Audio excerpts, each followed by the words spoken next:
जितने भी छात्र सीटेट की तैयारी कर रहे हैं उन सभी का ऑनलाइन शिक्षण यूट्यूब चैनल पर स्वागत है। सीटेट की यहाँ पर महत्वपूर्ण सीरीज चली हुई है प्रैक्टिस सेट की। आज प्रैक्टिस सेट नंबर 3 है।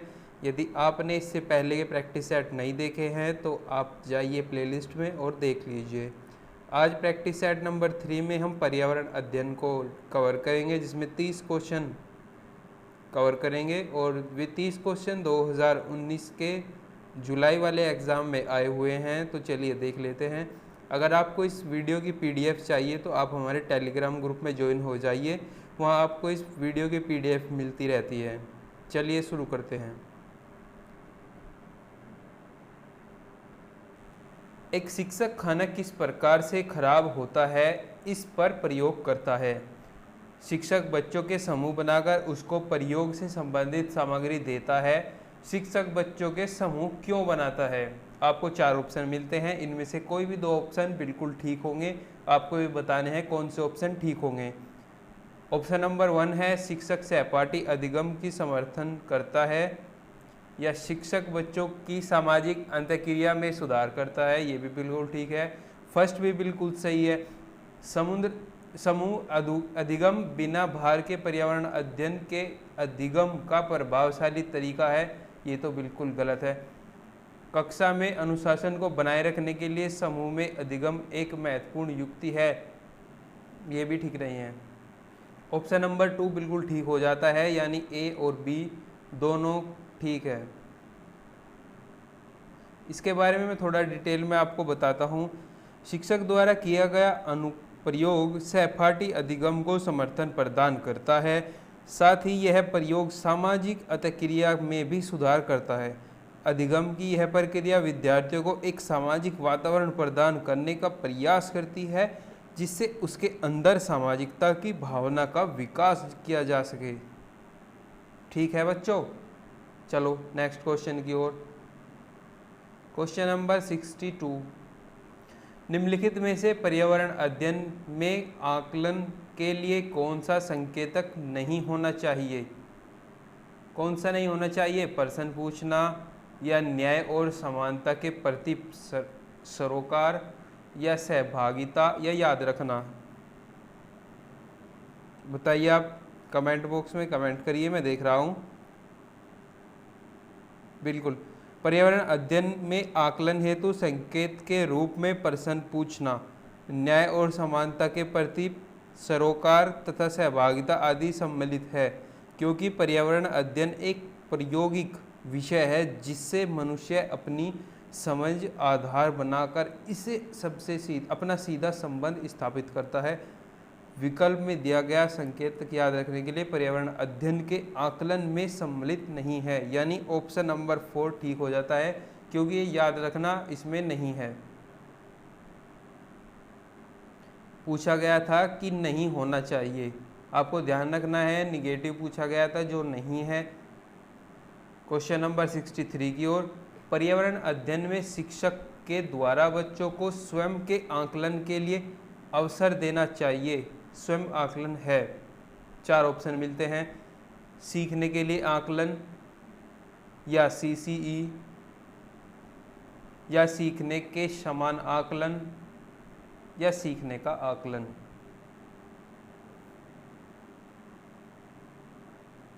पर्यावरण अध्ययन में स्वयं आकलन किससे तात्पर्य है।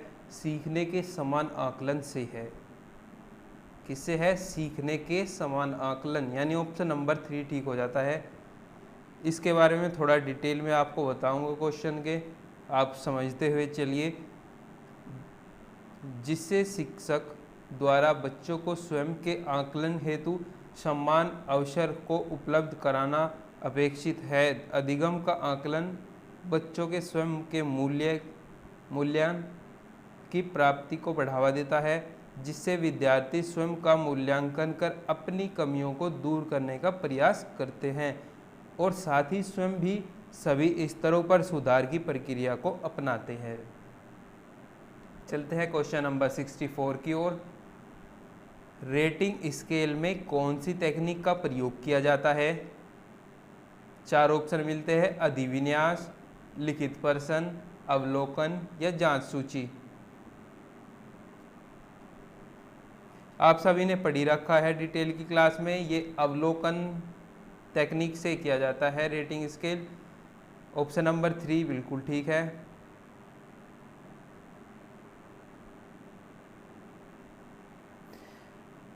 रेटिंग स्केल के अवलोकन तकनीक का उपयोग किया जाता है वह मूल्यांकन के क्षेत्र में आने वाली प्रमुख उपकरणों में सर्वाधिक प्रचलित है। इसमें अध्ययन के अंतर्गत समस्या के संबंध में आवश्यक समझी जाने वाली मदों या प्रश्नों की सूची बनाई जाती है। इसके पश्चात मदों के सामने उसकी उपस्थिति या अनुपस्थिति को अंकित कर अवलोकन किया जाता है। चलते हैं नेक्स्ट क्वेश्चन की ओर। निम्नलिखित में से कौन सा पर्यावरण अध्ययन का उद्देश्य नहीं है? 4 ऑप्शन मिलते हैं। बच्चों को पाठ्यपुस्तक की परिभाषाएं प्रदान करने के लिए प्रोत्साहित करना, या बच्चों का जिज्ञासा और सृजनात्मकता का पोषण करना, या परिवेशीय मुद्दों पर जागरूकता का विकास करना, या बच्चों को स्वयं अपने हाथ से कार्य करने और खोजने के क्रियाकलापों से जोड़ना। बताइए, 4 ऑप्शन है आपके सामने।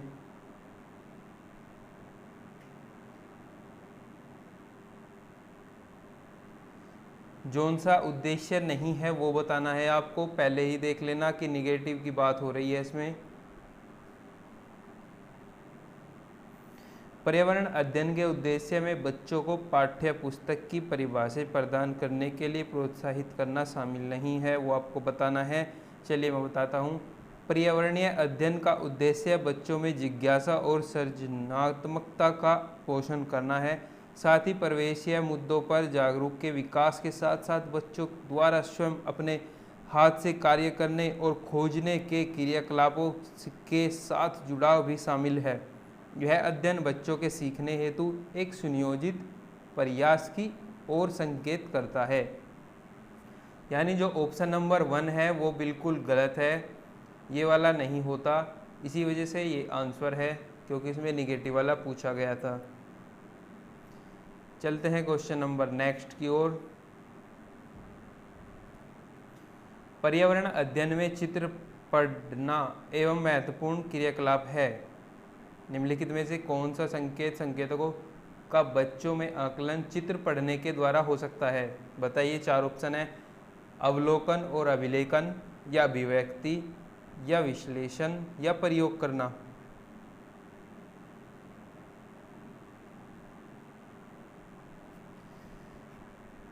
छियासठ का आंसर हो जाता है 3, यानी ABC बिल्कुल ठीक है और D वाला नहीं है। कैसे नहीं है मैं बताता हूँ। शिक्षकों द्वारा भी बच्चों में पर्यावरण अध्ययन का विकास चित्र के माध्यम से किया जाता है। बच्चों में आकलन चित्र पढ़ने के द्वारा अवलोकन और अभिलेखन, विश्लेषण तथा अभिव्यक्ति संकेतों के माध्यम से हो सकता है, क्योंकि बच्चे चित्र के माध्यम से बहुत सी चीज़ों को अनुभव करते हैं तथा उसे अपनी भाषा के माध्यम से अभिव्यक्ति भी प्रदान करते हैं। इसीलिए ऑप्शन नंबर 3 ठीक हो जाता है, यानी ABC बिल्कुल ठीक है। क्वेश्चन नंबर नेक्स्ट की ओर चलते हैं। झूम खेती में अपनाई जाने वाली पद्धति के विषय में नीचे दिए गए कथनों पर विचार कीजिए। 4 आपको कथन दिए गए हैं, आपको बताना है कौन से ठीक होंगे। एक फसल प्राप्त करने यानी कटने के बाद जमीन को कुछ साल तक ऐसे ही छोड़ दी जाती है, या इस तरह जो बांस या खरपतवार जंगल उग आता है उसे उखाड़कर जला देते हैं, या खरपतवार जंगल आदि को जलाने के प्राप्त राख को खाद की तरह प्रयोग करते हैं। जब इस जमीन में खेती की जाती है तो बीज छिड़कने से पहले इसे गहरा जोता जाता है। 4 ऑप्शन है आपके सामने।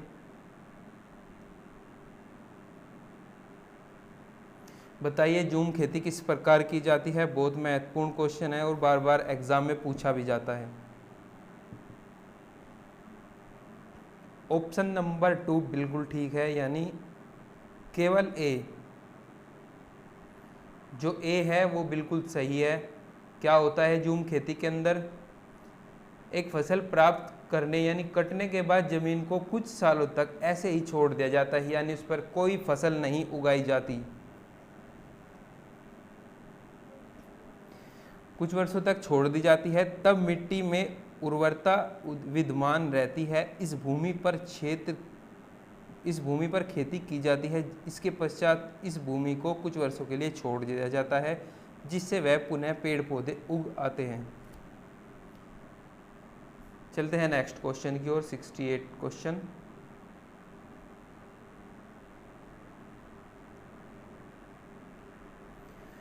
किसी पर्वतीय क्षेत्र के प्रेक्षण करने पर यह पाया गया है कि लोगों ने अपने घर पत्थर, मिट्टी, लकड़ी और चूने से बनाए हैं। यह घर 2 मंजिल है। नीचे की मंजिल पर जानवरों को रखते हैं तथा जरूरतमंद का सामान भी इकट्ठा करके रखते हैं। वह स्वयं पहली मंजिल पर रहते हैं। तभी घरों की छत समतल है तथा इन्हें पेड़ों के मोटे तने से बनाया गया है।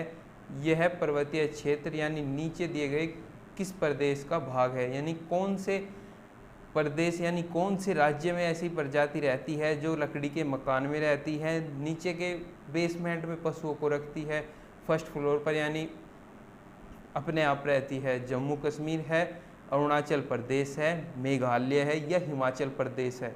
बताइए, मैं कमेंट आपके पढ़ रहा हूँ। बिल्कुल, एक बच्चे ने बिल्कुल सही बताया है, जम्मू कश्मीर ही इसका आंसर है। बिल्कुल राइट ऑप्शन 1। जम्मू कश्मीर में लेह क्षेत्र में बने घर पत्थर, मिट्टी, लकड़ी तथा चूने से बने जाते हैं, यानी लेह में बनाए जाते हैं जम्मू कश्मीर के। जो 2 मंजिलें होते हैं, इसमें नीचे मंजिल जानवरों के लिए, ऊपरली मंजिल मनुष्य के लिए बनाई जाती है। ये पेड़ों के मोटे तने से बनाई जाती है। चलिए क्वेश्चन नंबर 69 की ओर।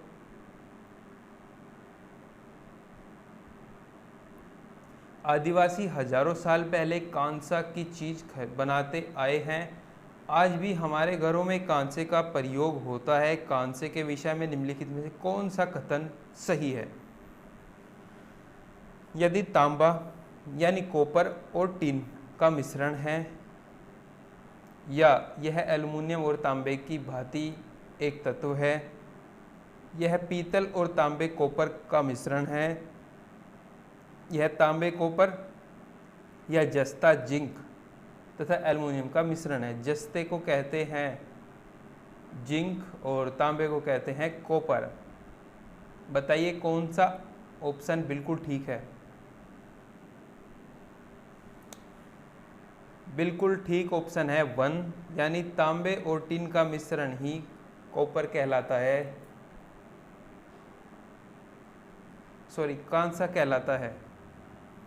तांबे और टिन को मिलाकर जो बर्तन बनता है वो कांसे का बनता है। चलते हैं क्वेश्चन नंबर 70 की ओर। नारियल डहली हुई किसी भी करी के साथ उबला हुआ ट्रैपियोका निम्नलिखित में से किस क्षेत्र का प्रिय भोजन है? तमिलनाडु का, केरल, पश्चिम बंगाल या बिहार?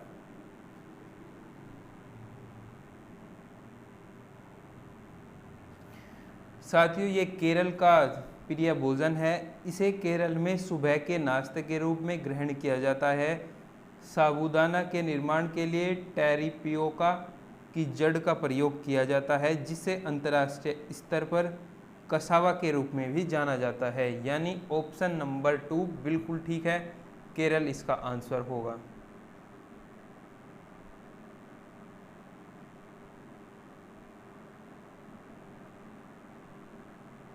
चलते हैं क्वेश्चन नंबर 71 की ओर। आमतौर पर यह माना गया है कि रात में जागने वाले जानवर हर चीज को जिस रंग में देखते हैं वे रंग है काला और सफ़ेद, बैंगनी और नीला, हरा और पीला, नारंगी और लाल। इंटरेस्टिंग सा क्वेश्चन है साथियों, बताओ जल्दी। बिल्कुल, जो काला और सफ़ेद है ये बिल्कुल आंसर ठीक है। ऑप्शन नंबर 1 बिल्कुल सही है। जो पशु या जानवर रात में देख सकते हैं वे रंगहीन होते हैं, यानी वे काला और सफ़ेद ही देख पाते हैं। बैंगनी और नीला इस तरीके के रंगों को काला सफ़ेद ही दिखता है उनको। क्वेश्चन नंबर 72 की तरफ चलते हैं। यदि आपको इन क्वेश्चन की पीडीएफ चाहिए तो आप टेलीग्राम ग्रुप में ज्वाइन हो जाओ, वहाँ पर रोज़ पीडीएफ डलती रहती है। चैनल पर नए हो तो सब्सक्राइब कर बेल आइकन को ज़रूर दबा लेना, ताकि जब भी नई वीडियो आए आपके पास नोटिफिकेशन पहुँच सके। आपके लिए बहुत कुछ अच्छा सोचा गया है सीटेट और यूपीटेट वालों के लिए, साथ ही साथ डीएलएड वालों के लिए भी क्लासेस चली हुई है, आप उन्हें भी ले सकते हैं। क्वेश्चन नंबर 72, केचुओं को किसानों का मित्र माना जाता है, जिसके लिए निम्नलिखित में से सही कारण चुनिए। क्यों माना जाता है? भाई ऑप्शन नंबर 1 है, केचुए मृत पत्तियों और पौधों को खेत खाते हैं तथा इनके मल में जमीन उपजाऊ बनती है। ये तो ठीक है, यहाँ हो सकता है। केचुए खरपतवार खाते हैं जिससे मुख्य फसल की रक्षा होती है। ऐसा तो नहीं है, कुछ नहीं है ऐसा तो। केचुए जमीन में छेद बनाते हैं जिससे जमीन पोली हो जाती है, यानी जमीन में हवा जाने लगती है थोड़ी बहुत। ऑप्शन नंबर लास्ट है डी, केचुओं द्वारा बनाई गई छेदों से जमीन को आसानी से हवा और पानी मिल जाते हैं। ये भी बिल्कुल ठीक है, यानी ऑप्शन नंबर 4 बिल्कुल ठीक है। ए सी डी बिल्कुल ठीक है।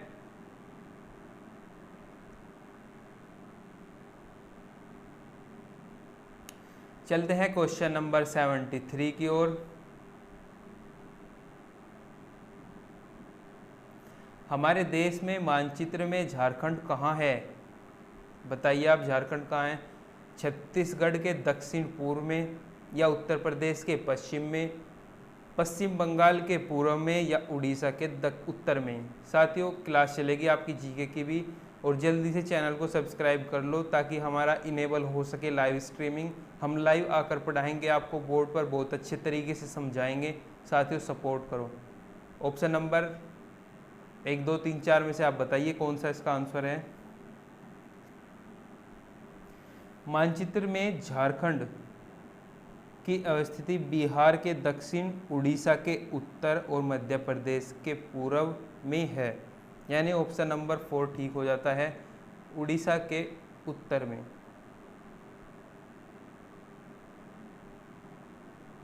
ये बिल्कुल ठीक है। निम्नलिखित में नेक्स्ट क्वेश्चन, निम्नलिखित में से पेट्रोलियम से क्या प्राप्त नहीं होता? कोयला, डीजल, मोम, ग्रीस।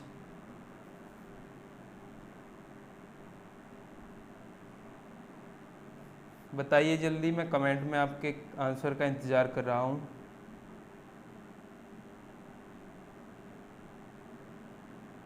प्राकृतिक रूप से पाए जाने वाले पेट्रोलियम को अपरिष्कृत तेल कहते हैं, जो काले रंग का गाढ़ा द्रव होता है।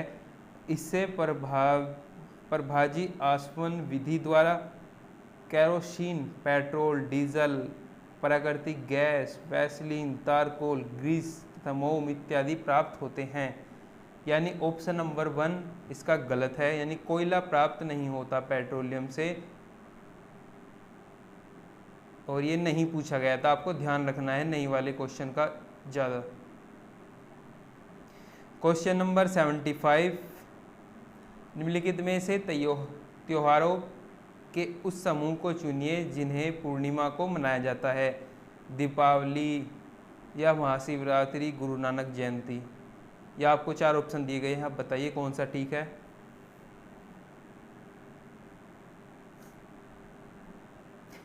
होली, रक्षाबंधन तथा गुरु नानक जन्म दिवस जयंती यानी पूर्णिमा के दिन मनाए जाते हैं। ऑप्शन नंबर 4 ठीक है।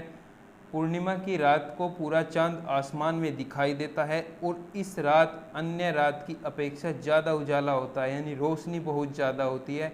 जबकि दिवाली को तो अमावस्या होती है, यानी अंधेरी रात होती है। ऑप्शन नंबर 4 बिल्कुल ठीक है। होली, रक्षाबंधन और गुरु नानक जयंती को पूर्णिमा होती है और दीपावली वाले दिन अंधेर होती है। क्वेश्चन नंबर 76, निम्नलिखित राज्यों के समूह में से किस एक समूह में समुद्र तट यानी अरब सागर पर स्थित है?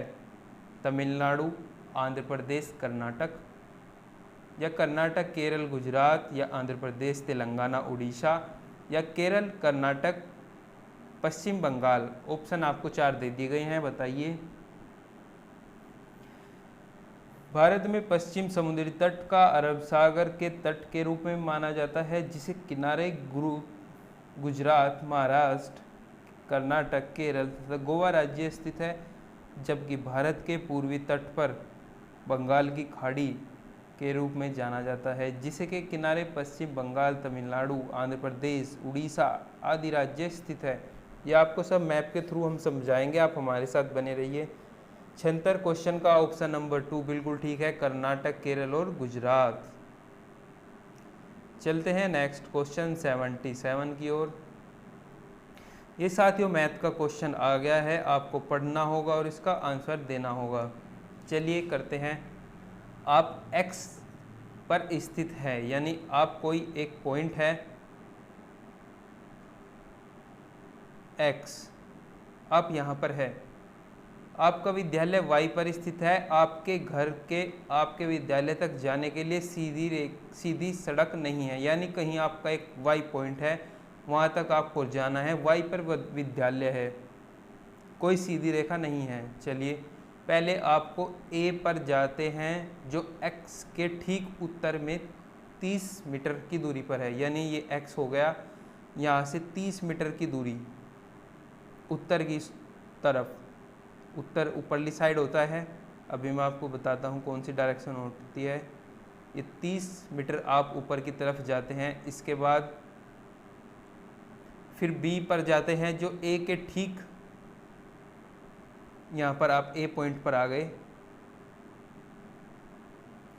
जो ठीक पश्चिम में है 40 मीटर, यानी अब यहाँ से पश्चिम की ओर जाना होगा 40 मीटर।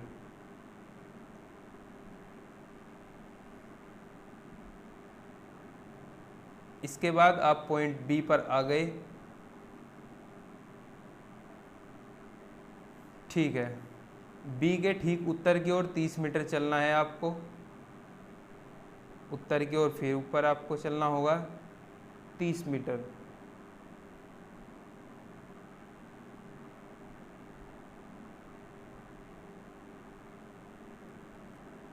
ये पॉइंट होगा आपका C।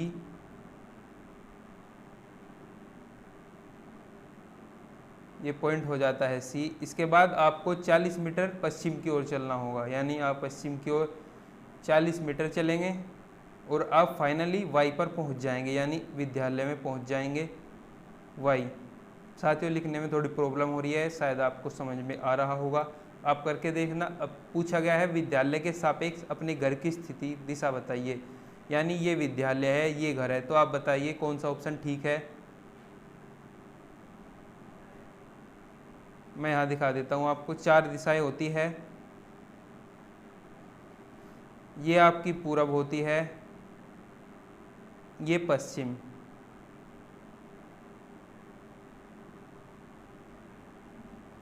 आप समझ पा रहे होंगे, और ये इधर होती है उत्तर साइड, और यहाँ होती है दक्षिण। पूछा गया है विद्यालय से घर की स्थिति, ये दक्षिण होती है, तो आपको यहाँ से मानने की बात है, जो 0 है यहाँ पर, यहाँ आप विद्यालय को मान लीजिए, और घर की स्थिति इस तरफ होगी ना, क्योंकि यहाँ से आप डायरेक्शन बता सकते हैं, ये स्थिति है घर की, यानी दक्षिण पूर्व। दक्षिण पूर्व आंसर आपका बिल्कुल ठीक है, ऑप्शन नंबर 1। चलते हैं क्वेश्चन नंबर 78 की ओर।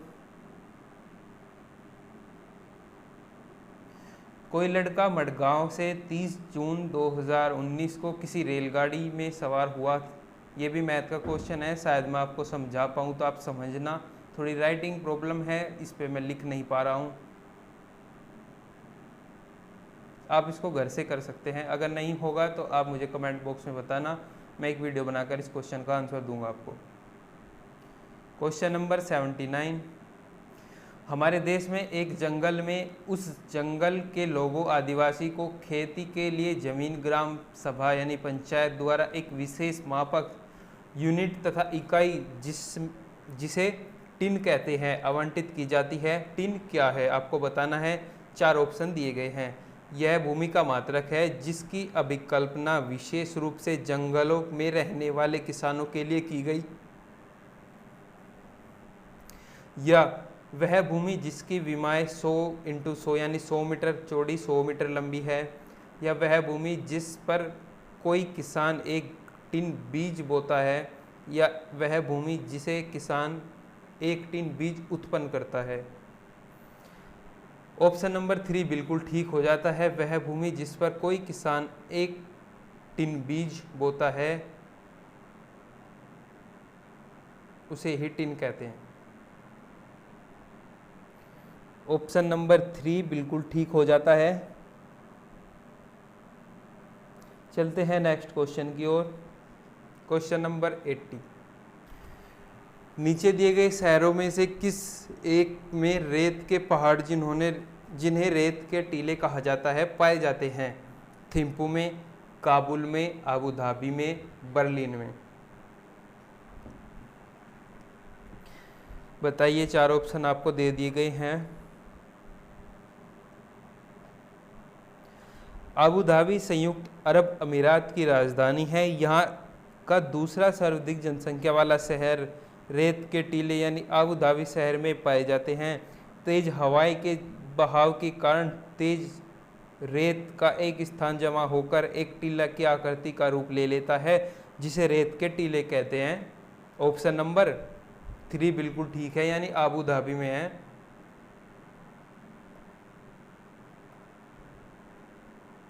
चलते हैं नेक्स्ट क्वेश्चन की ओर।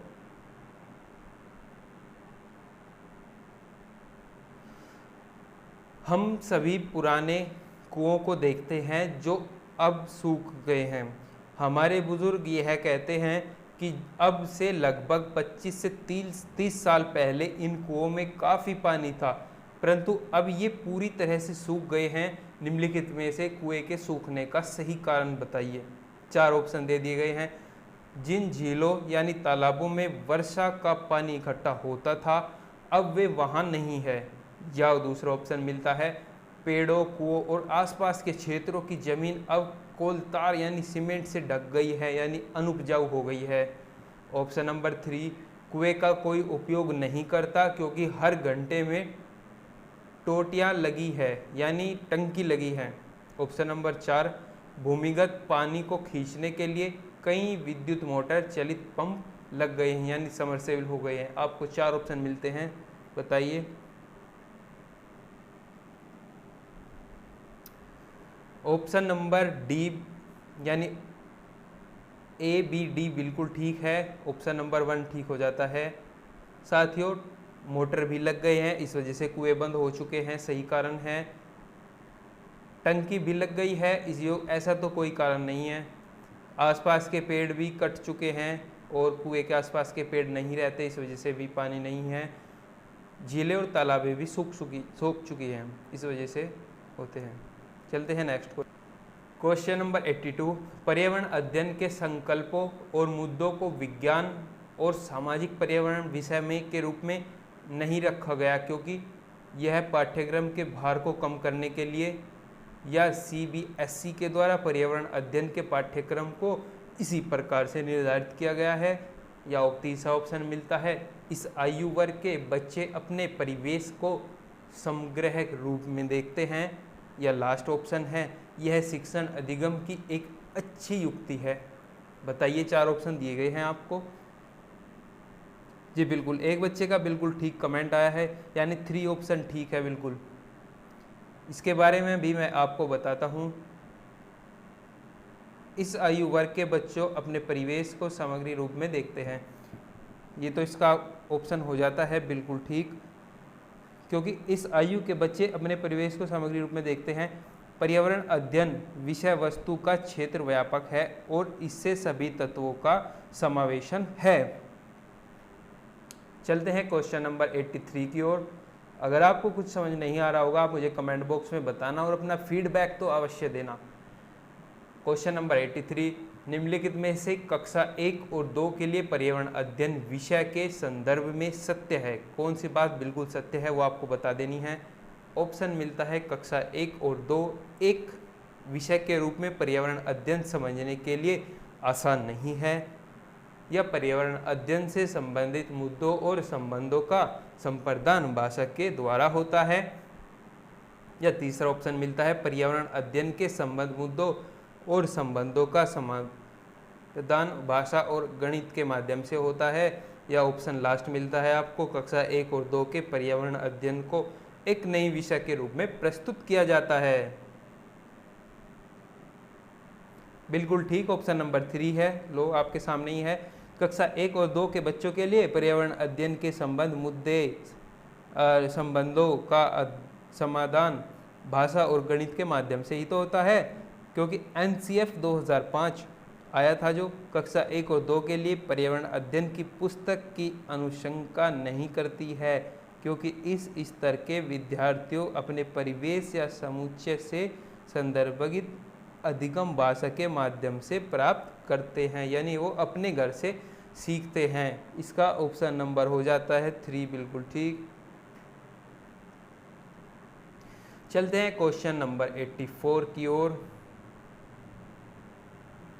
पर्यावरण अध्ययन के पाठ्यक्रम में उप विषयों के स्थान पर थीम को प्रभावित किया गया है, क्योंकि 4 ऑप्शन आपको दे दिए गए हैं। उप विषयों की तुलना में थीम आधारित पर्यावरण अध्ययन का समाधान आसान है, पर्यावरण अध्ययन के पाठों को कम करने के लिए, या ऑप्शन मिलता है आपको एक और बच्चों के परिवेशीय बोध में वृद्धि करने के लिए, या बच्चों के स्थानीय परिवेश के मुद्दों से जुड़े हुए और अतः संबंधित समझ के विकास के लिए। 4 ऑप्शन आपको दे दिए गए हैं। इसका ऑप्शन नंबर हो जाता है 4, बिल्कुल ठीक। इसमें भी NCF 2005 ने कहा था कि थीम को प्रस्तुत किया था उस 2005 में, क्योंकि बच्चों के स्थानीय परिवेश के मुद्दों से जुड़े हुए और अतः संबंधित समझ के विकास के लिए यह थीम आवश्यक है। क्वेश्चन नंबर 84 का हो जाता है ऑप्शन 4 ठीक। साथियों वीडियो थोड़ी लंबी तो हो गई है, पर मैं आपको समझाता हुआ अच्छे से चलूँगा, कोशिश करूँगा कि आपको अच्छे तरीके से समझा पाऊँ। निम्नलिखित में से कौन सा वर्तमान पर्यावरण अध्ययन पाठ्यक्रम के 6 मुख्य थीमों में से एक नहीं है, यानी पर्यावरण अध्ययन की 6 थीम होती है, उसमें से कौन सी एक नहीं है। 4 ऑप्शन आपको दे दिए गए हैं, कितना आसान है बताओ। काम और खेल, या ऑप्शन नंबर 2 भोजन, या ऑप्शन नंबर 3 आवास, या ऑप्शन नंबर 4 हम चीज कैसे बनाते हैं। इसमें भी NCF का हाथ है। NCF ने क्या कहा, कक्षा 3 व 5 तक के पर्यावरण अध्ययन में 6 थीमों के विभाजित किया गया है। 6 थीमों में, इन थीमों में परिवार एवं मित्र है, भोजन है, पानी आवास है, यात्रा है तथा हम चीज़ें कैसे बनाते हैं ये भी शामिल है।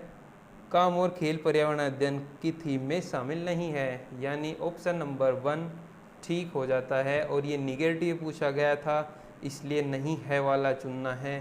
काम और खेल इसमें नहीं है, बाकी 3 है। 3 और मैंने आपको बता दी है, वे भी है।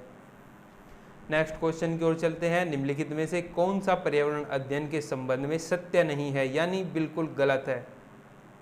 4 ऑप्शन आपको मिलते हैं। पर्यावरण अध्ययन वर्णों और परिभाषाओं पर बल देते हैं, या पर्यावरण अध्ययन की प्रकृति एकीकृत है, या तीसरा ऑप्शन आपको मिलता है पर्यावरण अध्ययन बाल केंद्रित अध्ययन है, या चौथा ऑप्शन मिल जाता है पर्यावरण अध्ययन बच्चों को अपने परिवेश को खोजने का अवसर देता है।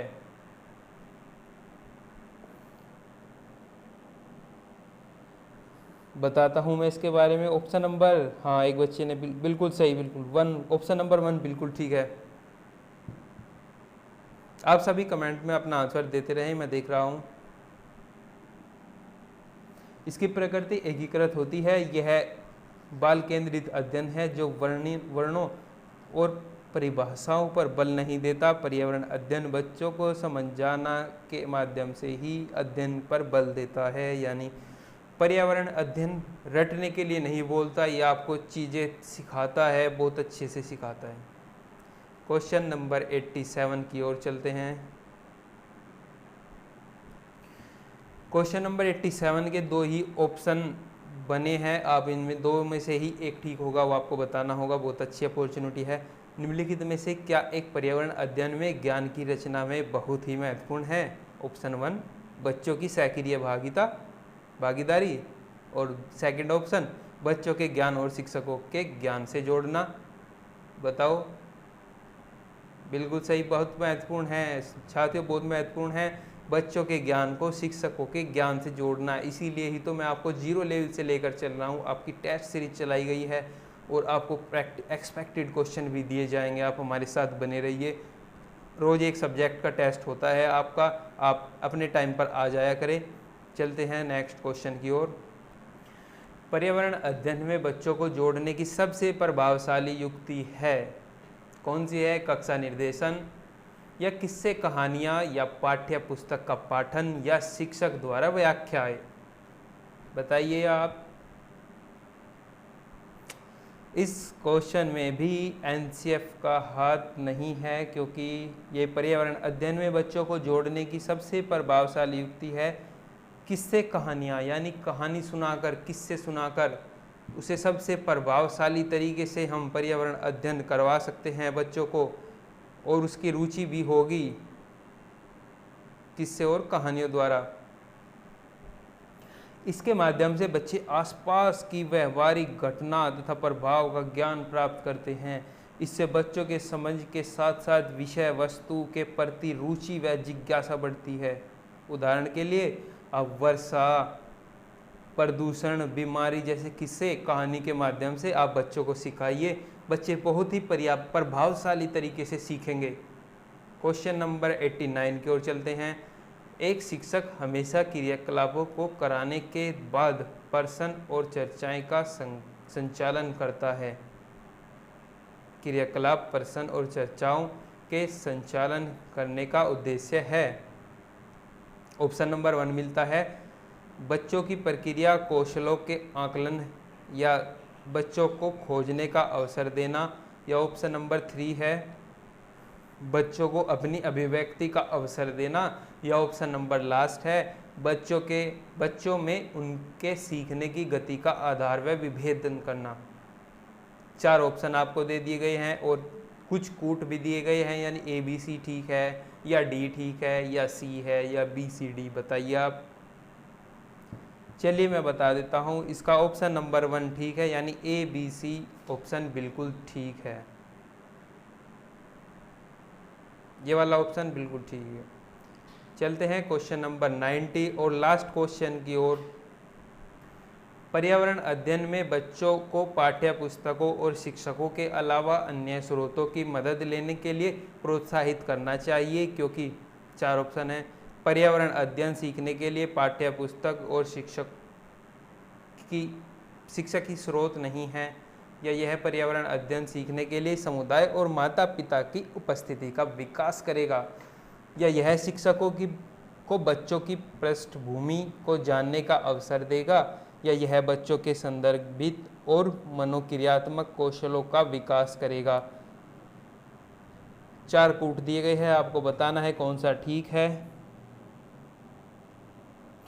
बिल्कुल ऑप्शन नंबर 3 बिल्कुल ठीक हो जाता है, यानी ABC बिल्कुल सही है। कौन सा ऑप्शन ठीक हो जाता है बच्चों? ऑप्शन नंबर क्वेश्चन नंबर 90 का ऑप्शन नंबर 3, यानी ABC बिल्कुल ठीक है। आप पढ़ सकते हैं। वीडियो कैसी लगी मुझे कमेंट बॉक्स में ज़रूर बताना, और चैनल को सब्सक्राइब कर लेना, लाइक भी कर देना। ऐसे ही आपको हर रोज़ एक प्रैक्टिस सेट मिलता रहेगा CTET के लिए। जल्दी अगर UP TET वालों को भी कुछ चाहिए प्रैक्टिस सेट तो आप मुझे कमेंट बॉक्स में बताना। हम क्लासेस और प्रैक्टिस सेट दोनों की तैयारी कर रहे हैं। आपके लिए बहुत बड़ा प्लान सोचा गया है। आप हमारे चैनल की लाइव स्ट्रीमिंग ऑन करवा दीजिए, और चैनल पर लाइव आने के बाद हम तबाही मचा देंगे। Thank you for watching this video. मिलते हैं नेक्स्ट प्रैक्टिस सेट के साथ। Take care, bye bye.